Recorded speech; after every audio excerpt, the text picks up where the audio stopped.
Amém. Então, nós vimos a proposta aí da Semana Teológica, abordar um mesmo tema em várias perspectivas, né? Vocês viram a perspectiva pastoral, a perspectiva lá da crítica textual, histórica, né? Filosófica. A ideia é que o aluno perceba justamente que ele deve estudar todas as disciplinas que tem na matriz curricular, entendendo a importância de cada uma. Inclusive, todos os professores que estão dando as aulas aqui nessa Semana Teológica são os professores que vão dar as aulas sobre estas matérias, né? Não o tema, mas a matéria que você está vendo aí no destaque, é essa matéria. Eu vou falar da parte mais técnica também, como o Perim falou na parte técnica da crítica textual, eu vou falar da parte técnica da exegese. Só marcar o tempo aqui.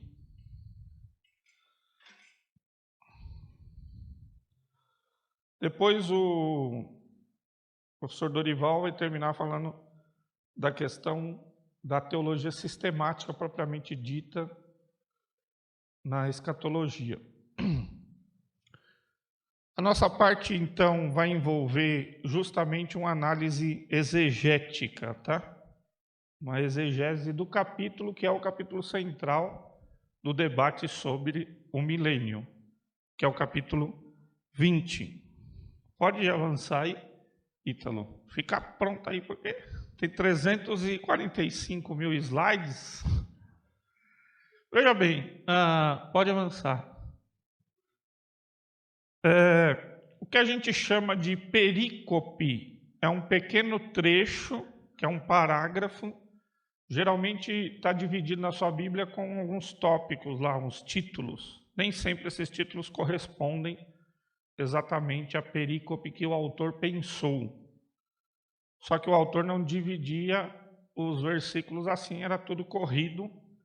Então, a dificuldade a gente encontrar, às vezes, a perícope exata, né? Se você prestar atenção, ela vai do verso 1, Apocalipse 20, do 1 ao 10, você consegue encontrar ali uma perícope, um parágrafo que tem sentido começo, meio e fim. É aí que a gente começa a fazer o processo de análise exegética.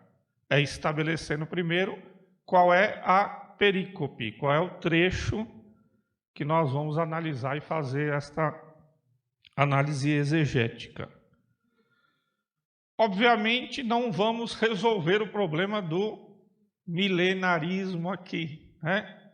Em milênios, em um milênio não se resolveu, nós não vamos resolver na palestra a questão que ainda está em debate. Mas vamos, como temos proposto, a visão que nós achamos mais bíblica e de acordo com uma análise exegética. Depois nós vamos publicar essa análise exegética juntamente com os outros textos, tá? Os professores escreveram além dos slides, vocês vão ter acesso aos slides, depois nós vamos trabalhar os textos que eles enviaram, os textos escritos, e aí nós vamos publicar de alguma forma aí esse material para ficar mais acadêmico mesmo. Pode avançar aí. Nós vamos desconsiderar, nessa análise exegética, a exegese histórico-crítica da teologia liberal, tá? Veja que, fora estas visões que nós temos discutido aqui a respeito do milênio, que é o pré-milenismo, o amilenismo e o pós-milenismo, essas três visões estão dentro da ortodoxia, tá? Você pode discordar, você pode ser pré-milenista, milenista ou pós-milenista, que você ainda está dentro da ortodoxia. Porque todos creem que Jesus virá, né, visivelmente para julgar os vivos e os mortos. Então, nós não estamos considerando nessa Semana Teológica as visões da teologia liberal protestante, porque acabou a escatologia, né? Se considerar as visões da teologia da esperança, da escatologia concretizada e tantas outras formas de escatologia, nem é escatologia. Então, um determinado outro momento, nós podemos discutir os problemas da escatologia em uma exegese chamada histórico-crítica. A abordagem que nós fazemos da exegese é chamada histórico-gramatical teológica. Geralmente o pessoal chama de história gramatical, eu acrescento teológica, porque ela também é teológica. Então, não vamos discutir as questões da teologia liberal a respeito dessa questão, porque elas fazem parte de uma outra discussão que nós temos no nosso seminário, que é a teologia contemporânea. Na matéria teologia contemporânea, o professor vai falar dessas outras visões. Então, nós vamos considerar só a questão histórico-gramatical teológica. O texto grego que nós utilizamos é o texto bizantino, tá? O Perim falou aí das questões da crítica textual. Quando alguém diz para você, eu fui nos originais, pergunta qual original? Você tem 4 edições diferentes do Novo Testamento grego. Você tem o texto Nestle Aland, você tem o texto da UBS, você tem o texto majoritário, que é o bizantino, e tem o texto Receptus. Então você tem 4 diferentes textos. Por questões práticas, nós vamos adotar o texto bizantino, também sem levar em conta as variantes textuais que o Perim falou aqui, que são aquelas diferentes palavras que têm diferentes manuscritos. A gente adota um texto bizantino, porque também entendemos que, olhando as variantes textuais neste texto, elas não vão ter grandes relevâncias exegéticas. Então, por isso, nós não vamos levar em conta. No texto escrito aqui, eu fiz algumas anotações sobre essas variantes, mas para a apresentação, nós não vamos levar em conta também. Então, não estamos levando em conta nem variante textual e nem questões da teologia liberal protestante, só para você saber o ponto de partida da nossa análise exegética. Pode avançar aí? Está aí, não, é aí mesmo.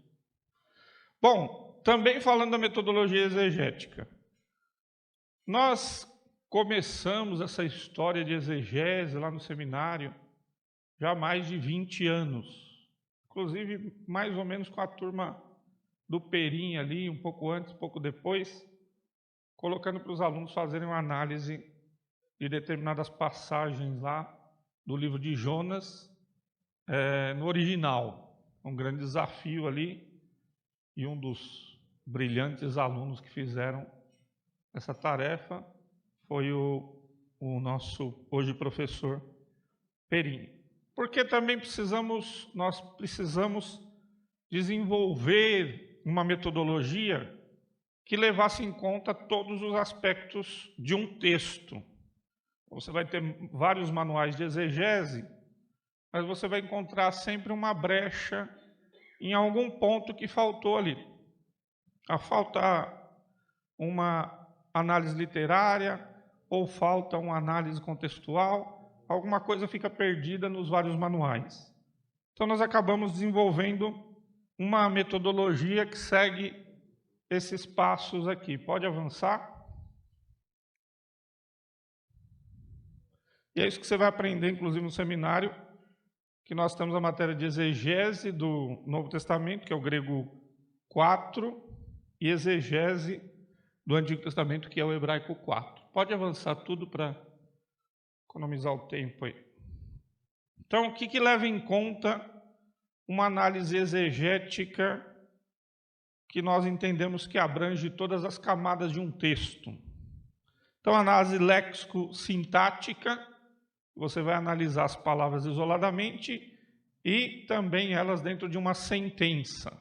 Isso se chama léxico-sintática. Uma análise do contexto imediato, das passagens que vêm antes e depois daquela perícope que você está estudando. Então, é chamado de análise do contexto imediato.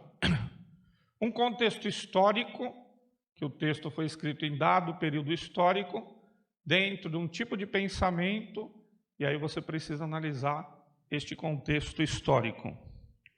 Uma análise literária, porque o texto bíblico é um texto que não propriamente foi escrito com objetivos literários, mas ele tem tipos diferentes de literatura. Ele tem gêneros literários. Então você precisa levar em conta esses gêneros literários. Uma análise de paralelos, que são aquelas passagens que fazem referência ao texto direto ou indiretamente. Vocês sabem que o Apocalipse, por exemplo, não tem citações diretas. Você não vai encontrar igual Mateus dizendo assim, isso foi dito para se cumprir o que falou o profeta. Aí Mateus coloca o texto do profeta. Você não tem isso no Apocalipse. Embora seja o texto que mais faça referência ao Antigo Testamento. Então a gente chama isso de alusão. É quando não há citação direta do texto, mas existe algum referencial naquele texto que remete a um outro texto. E como nós entendemos que a Bíblia é perfeita, infalível e inerrante, e ela tem uma unidade, entendemos então que o Espírito Santo permeia toda a Escritura, então a análise de paralelos vai servir para entender os referenciais, ou também pode ser chamado de intertextualidade, o relacionamento entre diferentes textos em um mesmo tema, ou em alusões. Depois, uma análise teológica, e aqui é preciso esclarecer que quando nós falamos de análise teológica, não é o que geralmente fazem os teólogos, principalmente os da sistemática, né? Eles já têm a sistemática, e aí eles vão no texto. E aí eles fazem o texto dizer o que a teologia que eles têm queira, né? Que o texto queira dizer o que eles querem. Ou seja, eles colocam no texto, é o contrário de exegese, é a exegese. Quando você coloca no texto aquilo que você já tem como pronto.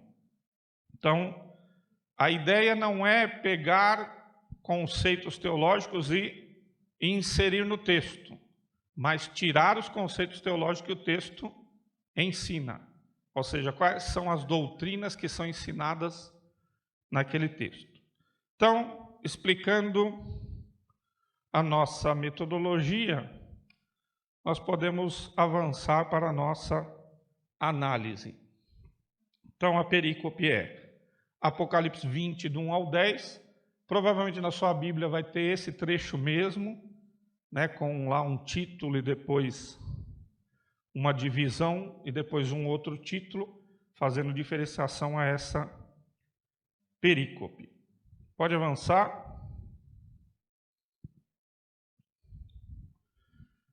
Deixando um ponto claro, não é? É que o Apocalipse já é um texto polêmico. Por si só, vocês viram, durante todas essas palestras, as polêmicas. Ao ponto de a maioria dos medievais nem quererem tocar no Apocalipse. E não só os medievais. Calvino foi o único livro que ele não comentou. Falaram, ele morreu antes. Não, mas ele começou comentando o Novo Testamento. Ele comentou todo o Novo Testamento até Judas. Depois comentou todo o Antigo Testamento e não comentou o Apocalipse.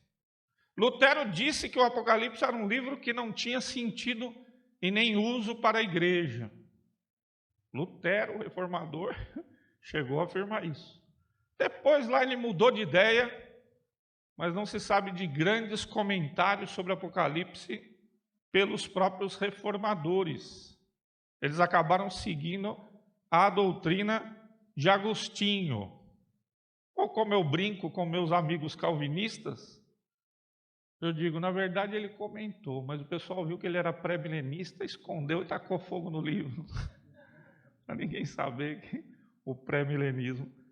Há um comentário de Calvino sobre Apocalipse 20, e ele dá a entender que a visão milenar que ele contesta é essa visão sensual que foi discutida aqui. Não aceito o milenarismo porque é uma questão de aproveitar a vida sexualmente lá na era milenar. Quer dizer, o milenarismo que Calvino estava combatendo nem é esse que é o tradicional na igreja, dos pais da igreja, de Irineu, de Papias, de tantos outros, e o nosso não tem nada a ver. Mas como havia um sistema distorcido ainda na época de Calvino, e o livro também era visto como algo que não se conseguia entender. Veja que a Natália comentou, o próprio Joaquim de Fiore está lendo, ele fala, mas eu não consigo entender isso.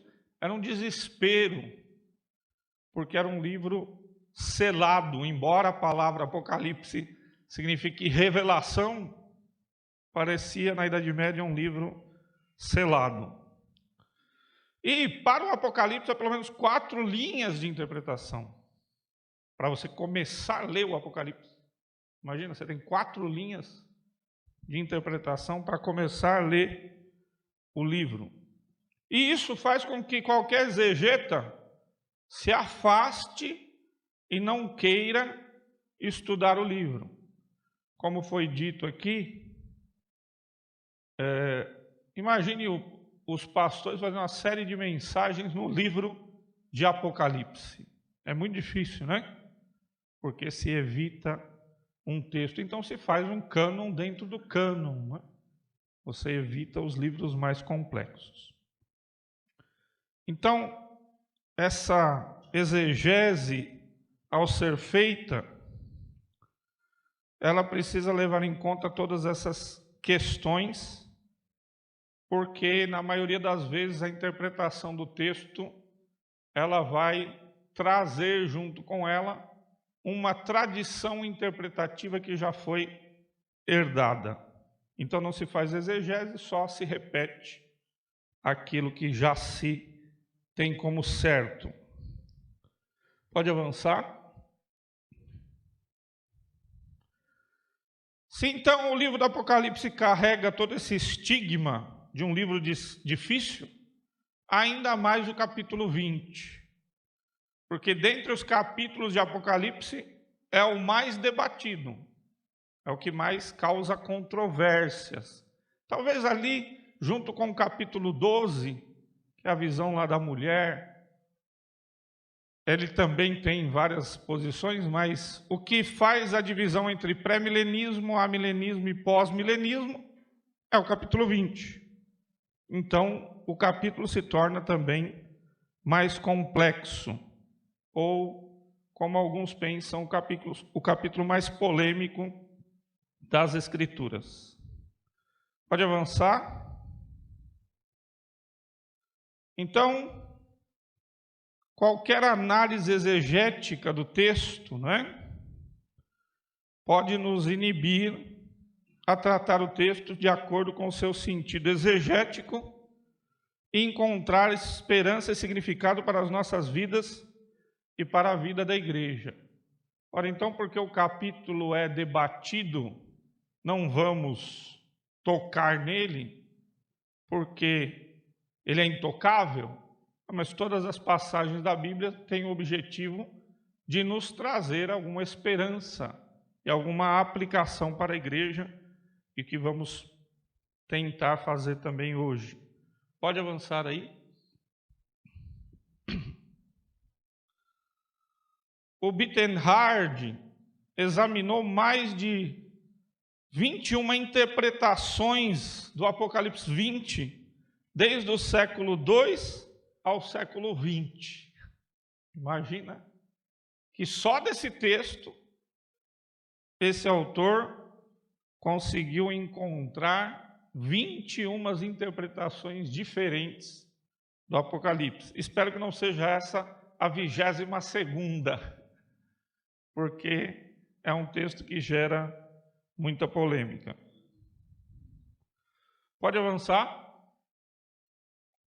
Agora, pensa que não seria o caso se o livro de Apocalipse não tivesse sofrido a forte influência da interpretação alegórica de Alexandria e da igreja ocidental via Agostinho. Então, se você pegar na sua Bíblia, qualquer Bíblia, não precisa ser uma Bíblia de estudo, e ler determinadas passagens no Apocalipse, ela vai ter referências cruzadas. Não sei se você prestou atenção nisso. Qualquer Bíblia, praticamente, tem um texto e tem as referências cruzadas, que são aqueles versículos que fazem referência a outros textos. Na nossa igreja, nós estamos terminando uma série de estudos sobre o Apocalipse. E aí eu mostrei para os irmãos, olha aí na sua Bíblia, não tem um. Leia a passagem que está ali e veja a referência cruzada e vá lá no texto do profeta que faz essa referência, leia aquele texto e aí leia de novo o trecho. Pode ser que não resolva todos os problemas, mas pelo menos você vai entender esta imagem que o autor está usando. Ela era comum para os leitores da época. Eles sabiam do que ele estava falando, porque eles conheciam o Antigo Testamento. Então, muitas das dificuldades que temos na leitura do Apocalipse é porque nós não conhecemos o Antigo Testamento. Se conhecêssemos, falar, olha, a referência está lá.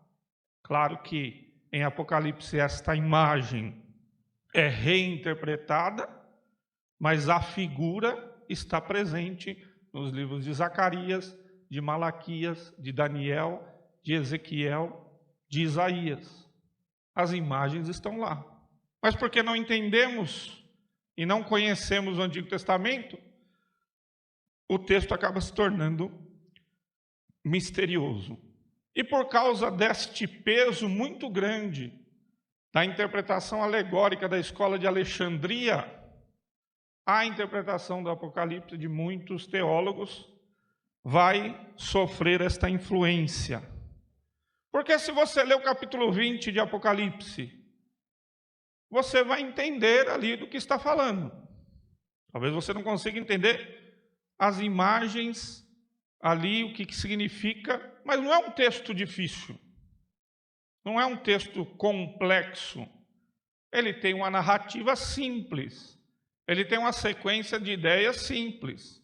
Vem um anjo, ele pega lá, ele amarra, ele prende, ele sela o dragão, ele joga o dragão no abismo. Ele fala, o dragão, a antiga serpente, o diabo e Satanás. Ele é até bem explicativo. Ele pegou esse dragão e jogou lá no abismo e o selou por 1000 anos. O que você vai entender? Veio um anjo do céu que pegou, tinha uma grande corrente na mão, que pegou o dragão, a antiga serpente, o diabo, Satanás. Se não entendeu, ele explica e o selou por 1000 anos. O que você vai entender? O bicho ficou preso durante 1000 anos. Agora, se você usar a interpretação alegórica, aí você vai querer interpretar o que é a corrente, o que é o selo, o que é o dragão, o que é a serpente, o que é o diabo, o que é os 1000 anos. Entenda, a interpretação alegórica é diferente de alegoria. Alegoria é um gênero literário. Uma parábola é uma série de alegorias unidas em uma história, um gênero literário. Não tem nada a ver com interpretação alegórica. A interpretação alegórica é quando você pega um texto e, ao invés de entendê-lo literalmente, você começa a achar significados em todos os detalhes do texto. Se você quer saber o que é alegoria, leia a interpretação de Agostinho de Gênesis, leia a interpretação de Agostinho da parábola do bom samaritano. Para cada detalhe da parábola, ele diz que alguma coisa tem referência a Jesus, à igreja, ao gentil. Isto é interpretação alegórica, que contaminou a igreja de Alexandria e também a igreja ocidental. Você quer saber qual era a interpretação alegórica de Agostinho na igreja ocidental? O livro está em português, chama Doutrina Cristiana, publicado pela Paulus. Você tem o texto lá, ele vai dizer que um texto tem 4 sentidos diferentes sentidos. Então, isto é interpretação alegórica. Obviamente, se você vai interpretar um texto de acordo com a interpretação alegórica, não existe regra hermenêutica. Vale tudo. A interpretação alegórica, você pode dizer que o dragão é um cordeirinho de 5 anos, que a corrente é a escada rolante do metrô, né? Que a antiga serpente é o símbolo da medicina na literatura contemporânea. Interpretação alegórica não tem regra, não tem hermenêutica. Você fala o que você quiser, porque vai da simbologia que você escolher utilizar. Então, ao invés de pensar que o capítulo é tão difícil e que o próprio Apocalipse é tão difícil, é melhor entender que, na verdade, ele está sobrecarregado. Certos textos bíblicos, eles foram sobrecarregados pela teologia e não pela exegese. Corre aí. Eu vou colocar só alguns destaques, porque uma análise exegética, ela envolve muitos passos. Até agora deu 37 páginas, ainda não acabei, então depois vocês vão ter. Mas alguns destaques a gente pode colocar. O que acontece na narrativa do Novo Testamento, principalmente sob influência semítica? Você tem uma conjunção coordenativa aditiva, que é este kai. Para quem já sabe ler o grego, é facinho. Ler kai na pronúncia erasmiana ou ke na pronúncia restaurada. Então, kai ou ke é uma conjunção coordenativa aditiva, nosso famoso e. Só que isso não é propriamente grego. O uso exagerado desta conjunção remete ao pensamento semítico. Pode avançar aí. Porque tenta imitar a narrativa hebraica que usa o vav. O vav é a 6ª letra do alfabeto grego, hebraico, e ele é usado em algumas formas verbais, justamente nas narrativas. Então, se você pegar o texto bíblico, você vai ver o uso deste vav em muitas. A letra que mais aparece na Bíblia hebraica é este vav. Porque diz vai, vá, vá, vá, vá. Então, quando você vê num texto grego o autor usar muitas vezes exageradamente, significa que ele está pensando em hebraico, aramaico, e está escrevendo em grego. Então aparece essa conjunção, inclusive imitando esta forma verbal do hebraico. Só que ao invés do hebraico, que usa a forma do imperfeito, o autor, que é João, ele usa a forma do auristo, que nós chamaríamos de aspecto visto como um todo, o aspecto completo, ou chamado também aspecto auristo por falta de outro nome. Só que um grego pensaria em auristo, mas João pensa em vaiktol, ou vekatal, como se diz lá em hebraico. Ou seja, ele está imaginando o pensamento semítico e está escrevendo em grego. E aí é um diferencial do nosso seminário, porque quando estudamos grego do ponto de vista do pensamento semítico. Aqui a gente tenta formar biblista, tem que aprender grego e hebraico. Agora na pós não tem aramaico também, que é para todas as línguas que Deus escolheu como línguas para inspirar a Bíblia, estão presentes no nosso estudo. Porque se você vira só um helenista, você vai interpretar o Novo Testamento de acordo com o ponto de vista do pensamento grego. E só um escritor do Novo Testamento é grego, que é Lucas. Os outros todos são judeus. E Lucas ainda sob forte influência semítica. Então, só para entender que eles estão pensando em hebraico, aramaico, estão escrevendo em grego, e isso influencia na forma narrativa. Pode avançar? Pode avançar mais um. O Moisés Silva diz que é preciso tomar cuidado para não se exagerar a questão do aspecto, porque depende do contexto da passagem, é que você tem que analisar o uso deste auristo, deste aspecto verbal no grego. Mas você vai ver no Apocalipse o uso várias vezes, e vi. E o capítulo 20 começa com essa expressão. Eu vi.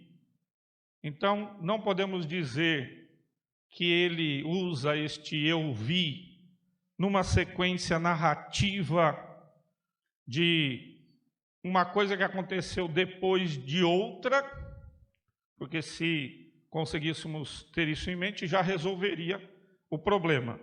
Mas ele pensa em termos de uma nova visão. Pode ir avançando aí. Eu vou até onde der, tá? Pode avançar.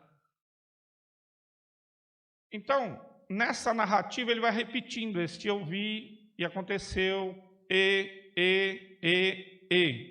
Ele está pensando em uma sequência. E no que isso nos ajuda a entender o texto? Porque o grande debate do capítulo 20 é se o capítulo 20 é uma revisão dos comentários anteriores, ou se ele é uma nova etapa, uma nova fase.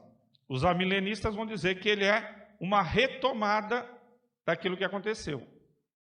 Mas eles vão ter certos problemas exegéticos, porque esta retomada acrescenta novas informações e novos eventos que não estão no relato anterior. Então, só para ir mais rápido, por exemplo, é dito, mas já foi julgado lá o falso profeta e já foi julgado o falso profeta e o anticristo. Mas o dragão não. O dragão só é aprisionado no capítulo 20. Então ele não está retomando uma narrativa que ele fez anteriormente, porque ele está acrescentando que este dragão agora é amarrado e ele é jogado no abismo, onde já estava o falso profeta e o anticristo. Então, não é uma retomada de algo que aconteceu, porque se fosse uma retomada, teria também o aprisionamento do dragão. E há marcações temporais na narrativa que indicam que uma coisa não pode acontecer até que a outra se cumpra. Nós temos lá o advérbio dizendo, olha, os demais mortos não ressuscitaram até que se completaram os 1000 anos. Esta é a primeira ressurreição. Aí os amilenistas vão dizer, não, mas a primeira ressurreição é espiritual e a segunda é a ressurreição física. E aí vai contra todas as regras hermenêuticas, porque uma mesma palavra no mesmo texto não pode significar duas coisas diferentes, porque ele está falando da ressurreição física. Não há nenhum elemento que indique que ele está falando de uma ressurreição espiritual. E ele usa a expressão até que.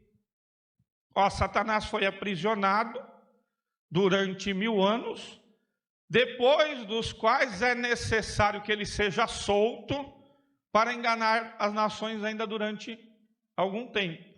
E aí a narrativa continua dizendo, depois dos 1000 anos, ele foi solto para enganar as nações, e aí depois foi lançado no lago de fogo, onde já estavam o anticristo e o falso profeta.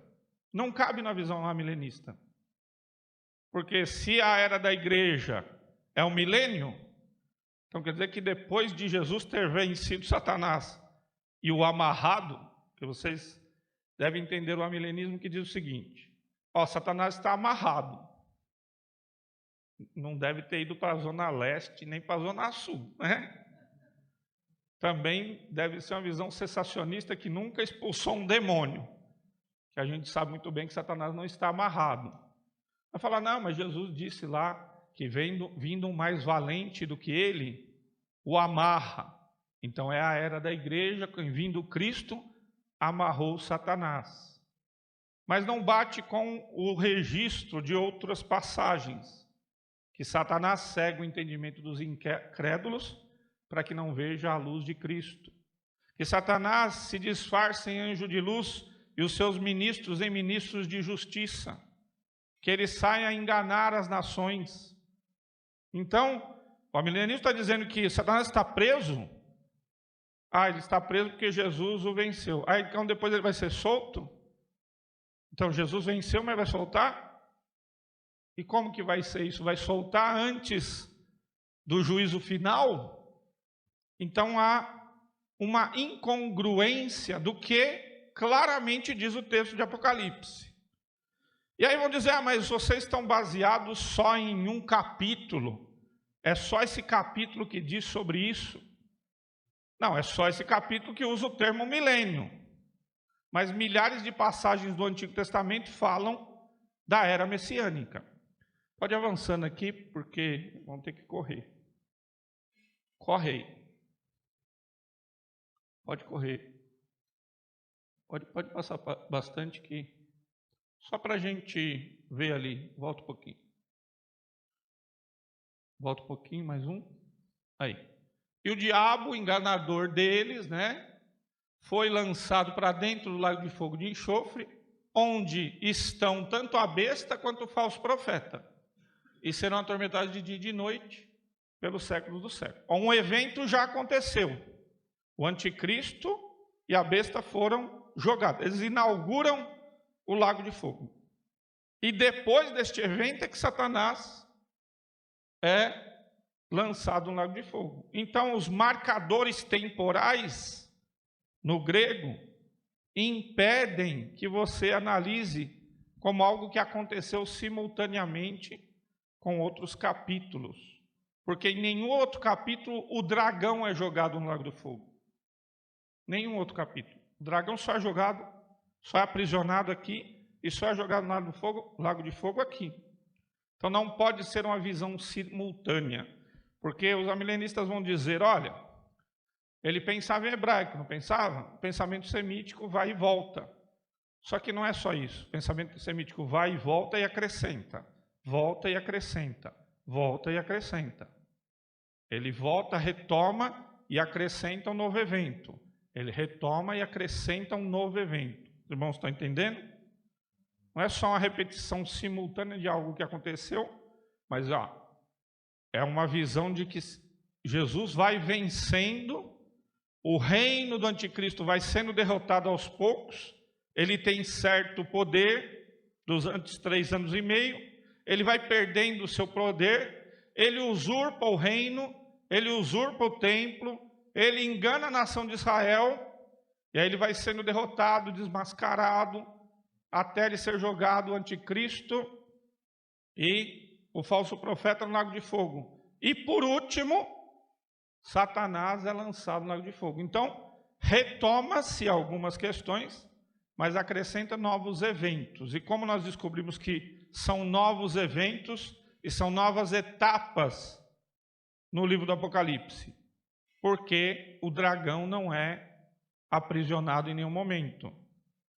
Porque o dragão não é lançado no lago de fogo em nenhuma outra parte. E porque depois que o dragão sai para enganar as nações e ele é jogado no lago de fogo, é que vem o juízo final. Então há eventos em Apocalipse que são retomadas, mas há eventos que são acontecimentos que vão ocorrer depois de outros acontecimentos. Pode avançar? Vai. Então, só para... Vem aqui antes aí. Qual que é o contexto do capítulo 20? Ele está entre o 17 e o 20:15, que são as visões do juízo. Então, essa é uma divisão que tem lá na Bíblia de Estudo Almeida Revista e Corrigida, a divisão do Apocalipse. E um enfoque ali, onde está o contexto? O contexto está entre o capítulo 17 e o capítulo 20. O que acontece no capítulo 17 e o capítulo 20? O reino do anticristo vai perdendo a sua força. Cristo vai conquistando, porque o reino é dele. Ele vem para reinar, porque é prometido no Antigo Testamento que o Messias reinaria em Jerusalém, reinaria sobre as nações, e que os seus santos reinariam com ele. Onde está isso? Está em Isaías 11, Isaías 65, está em várias passagens no Antigo Testamento. A raiz de Jessé, a raiz de Davi, ele tem que reinar na terra. Não é um reinado espiritual, é um reinado na terra. Porque o Messias cumpre 3 funções: profeta, sacerdote e rei. Profeta e sacerdote, Jesus cumpriu. Quando quiseram fazê-lo rei, ele fugia, porque ainda não era a hora do reinado. Mas há um reinado que só quem for interpretar a Bíblia alegoricamente vai dizer que aquelas passagens são figurativas, são simbólicas. E a palavra simbólica serve para tudo, meus irmãos. Humberto Eco, no livro Os Limites da Interpretação, diz que a palavra mais profanada na história da hermenêutica é símbolo. O que é símbolo? Não significa nada e significa tudo. Lá em Isaías 11 diz que a raiz de Jessé, ele reinaria e que o cordeiro deitaria com o leão, que haveria ali, comeria a palha com o boi, né? E haveria paz em todo o meu santo monte. Aí isso é simbólico. E simbólico não significa nada. Simboliza o quê? Porque que você tem muitas informações dizendo de um reino físico. Só não tem a palavra milênio nos profetas. E a palavra milênio está no Apocalipse. Vou já acabar. Vai, só então, se você vê o contexto da passagem, o contexto geral, está do 17 ao 20. Se você ler do 17 ao 20, você vai ver. O reino do anticristo vai perdendo o seu poder. E a glória de Cristo vai aparecendo. Aqueles que seguiam o anticristo vão sendo condenados pelas pragas, pelas taças, pelos acontecimentos. E os servos de Cristo vão sendo vingados por Deus, até a vingança final, quando eles vão ressuscitar no milênio para reinar com Cristo. Então existe uma retomada, mas um avanço.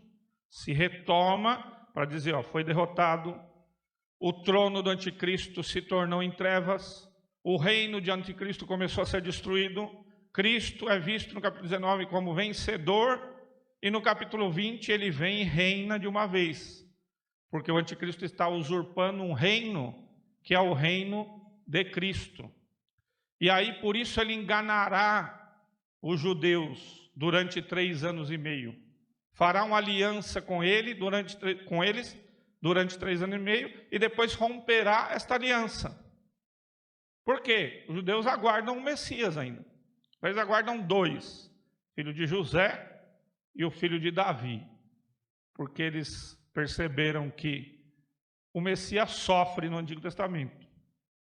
Então o Messias não pode sofrer porque ele é um rei glorioso. Então vamos criar mais um. Então tem 2 Messias no judaísmo, tá? Quando o judeu vem com uma conversa aí para você, fala, então por que vocês têm 2 judeus? 2 Messias? Aonde vocês tiraram o segundo? É porque o filho de José vai morrer na batalha e o filho de Davi vai ser triunfante. Como que o Novo Testamento entendeu? Ele vem em 2 fases, não são 2 Messias.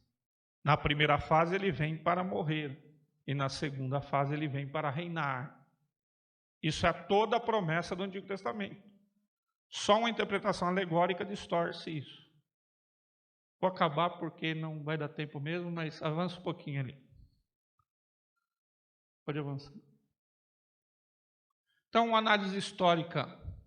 Leve em conta que João estava no período de Diocleciano, né? Pode avançar.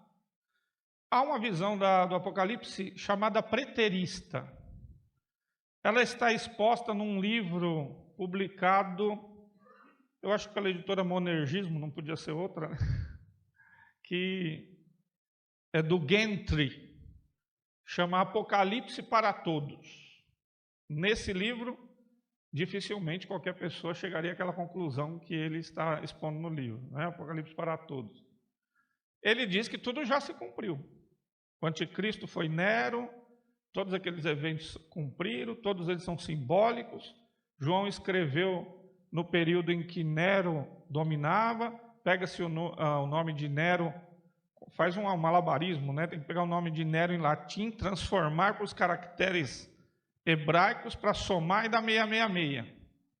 A mesma coisa que o pessoal, como o Omar falou aí, que faz conta louca, qualquer nome que você quiser dá 666, fazendo esse carnaval. Mas esse autor é preterista. Então ele entende que o Apocalipse já se cumpriu. E aí é uma visão, inclusive, materialista das coisas. Porque um reino milenário é um reino espiritual. O arrebatamento é um evento espiritual. O reino milenar é um reino espiritual, onde Cristo cumprirá toda a justiça prometida na vida do Messias. Tem outras fases para mostrar, mas eu quero que você vá lá para o fim mesmo para concluir. Pode ir lá, que não dá tempo de ver tudo mesmo. Pode ir lá para a conclusão. Está lá no 1000º slide.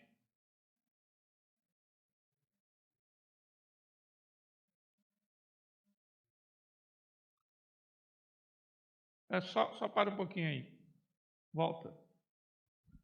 Só para terminar aqui mesmo essa parte, depois a conclusão. Quais as aplicações práticas que a gente tira no capítulo como capítulo 20? Primeiro, a soberania de Deus e também a importância da autoridade concedida. Eu brinco com os alunos, qual é o nome do anjo que prendeu Satanás por 1000 anos? Não tem o nome dele. Ué, mas não tinha que ser Miguel para prender Satanás? Tinha que ser Miguel. Não, Deus pegou um anjo lá que estava no céu desocupado, falou, toma a chave, uma cadeia, prende Satanás. Aí o anjo falou, mas eu vou prender Satanás? Você, tá aí a cadeia, vai lá e prende, estou mandando. Aí o anjo vai lá prender. Satanás fala assim, mas quem é você para me prender? O anjo fala, quem sou eu? Sei, mas a cadeia está aqui. Chup, esteja preso. Porque é uma lição importante sobre a autoridade concedida. A autoridade não é hierarquia. Nós temos autoridade porque Jesus venceu na cruz, não porque nós temos hierarquia. Porque confundimos no mundo ocidental hierarquia com autoridade. A autoridade concedida, ela tem o poder. As nações são enganadas por Satanás, é algo que também nós aprendemos no capítulo 20. Que é Satanás quem engana as nações, que impede o crescimento do evangelho. O semeador saiu a semear, o inimigo roubou a semente, não é? Significa que ele não está amarrado na era da igreja. Ele está ativo, roubando a semente, inclusive, enganando as nações. Pode avançar. Também um ponto em destaque no Apocalipse 20 é que existe uma recompensa para o justo. Você vai ver em outras passagens ali os mártires dizendo, até quando, Senhor, não julgas e não vingas o nosso sangue dos que habitam sobre a terra? Aguarda, porque tem ainda muitos para morrer por causa do meu nome. E no capítulo 20, esses mártires que não adoraram a besta são recompensados e vão reinar com Cristo junto com os outros santos durante os 1000 anos. E aí, uma outra visão de esperança no Apocalipse 20 é que a segunda morte não tem poder sobre nós. Então nós não passaremos pelo juízo final, porque o juízo final é só para os incrédulos, só para aqueles que não creram e que adoraram a besta. Avança.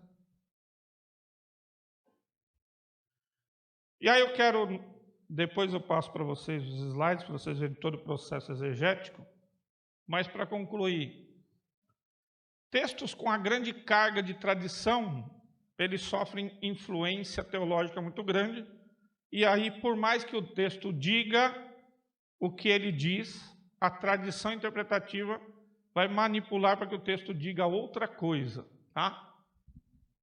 É preciso deixar o texto falar sem carga das várias tradições e confissões teológicas. Alguns vão falar, mas todo mundo chega na Bíblia. Não, temos que entender que existe uma realidade hermenêutica. que Deus escreveu, revelou e que é possível descobrir. Só que é preciso também ter humildade para abandonar uma carga teológica para entender o que o texto diz. Dentro da ortodoxia, como eu falei, tem as visões amilenistas, pós-milenista e pré-milenista. De acordo com a abordagem ortodoxa, histórico-gramatical teológica, não alegórica, entendemos que a melhor exegese está na abordagem pré-milenista. Muito obrigado. Está abertas as perguntas.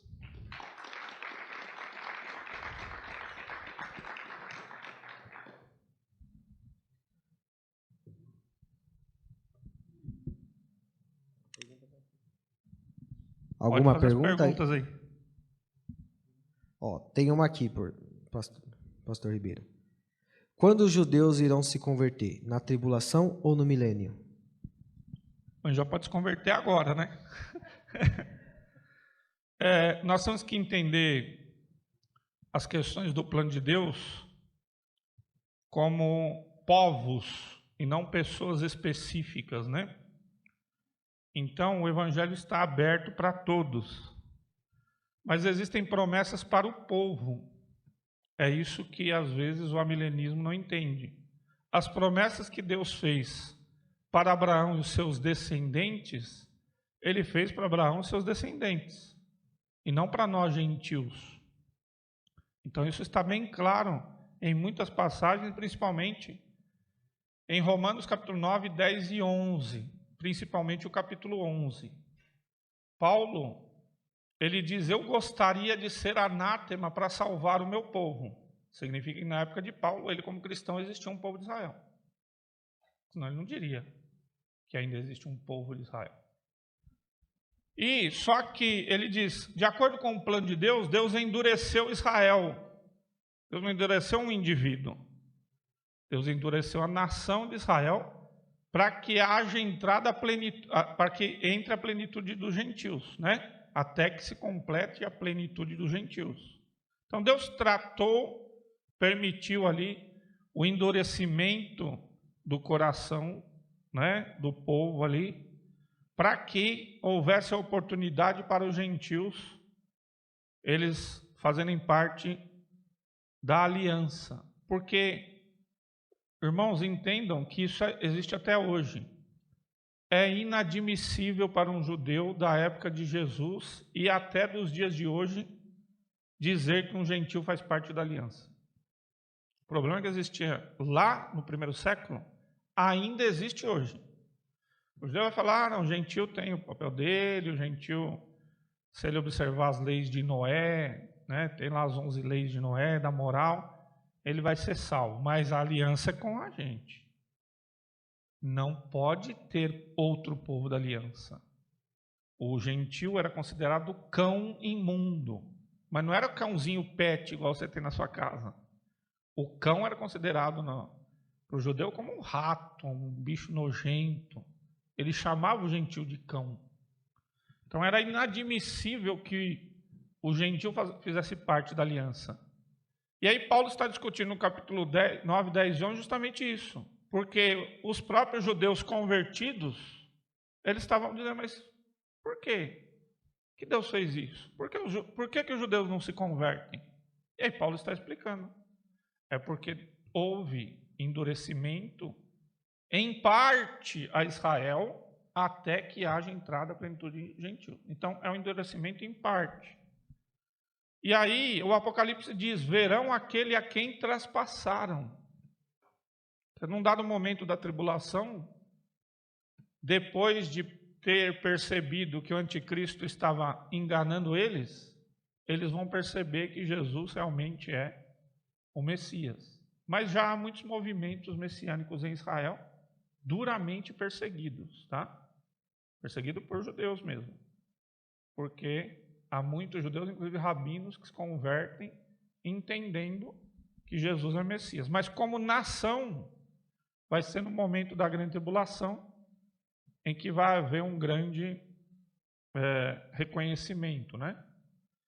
E o milênio não é propriamente para os judeus se converterem, é para se cumprir as profecias messiânicas a respeito do reinado do Messias.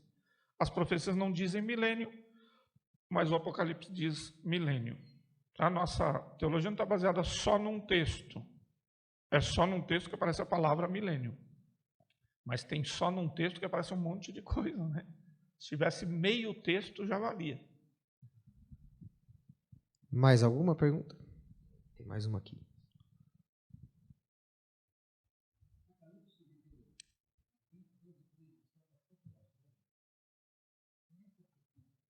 Apocalipse.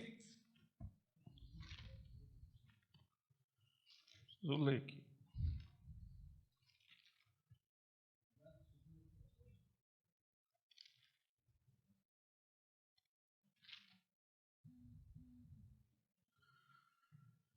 E vi mortos, grandes e pequenos, que estavam diante do trono e abriram seus livros. E abriram um livro e outro livro de Davi. E os mortos foram julgados pelas coisas que estavam escritas nos livros, segundo as suas obras. Sim, mas não é a salvação de justos, né? Então é o julgamento pelas obras, né? Eles foram julgados e não salvos segundo as suas obras. O texto não diz salvos segundo as suas obras. O texto diz que eles foram julgados segundo as suas obras. E aí é fácil explicar. Ah, eu fiz grandes obras. Mas não vale, não paga o preço. Você fez as obras, está escrito aqui, ó. Mas essas obras não pagam o preço. Porque o preço do pecado só pode ser pago por um Deus eterno. Que é o conceito do Antigo Testamento e do Novo, né?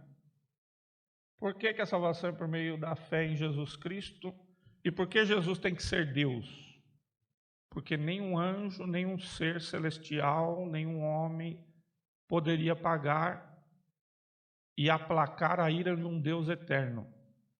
Então, só um Deus eterno poderia fazer o pagamento de uma ofensa a um Deus eterno. Então, os mortos são julgados, não são salvos segundo as suas obras. Eles são julgados pelas suas obras. É como um juiz que vai ler, o juízo final é uma sentença. Não é um tribunal em que alguém vai ter a defesa e vai ter o promotor, vai ter o advogado, não é? É juízo final, não é propriamente um julgamento. Porque Deus é onisciente. Precisa de um juiz terreno, você precisa de um advogado, um promotor, precisa da prova, porque o juiz não é onisciente. Porque se o juiz é onisciente, não precisa de advogado, não precisa, eu já sei todas as provas, eu já sei quem é o culpado.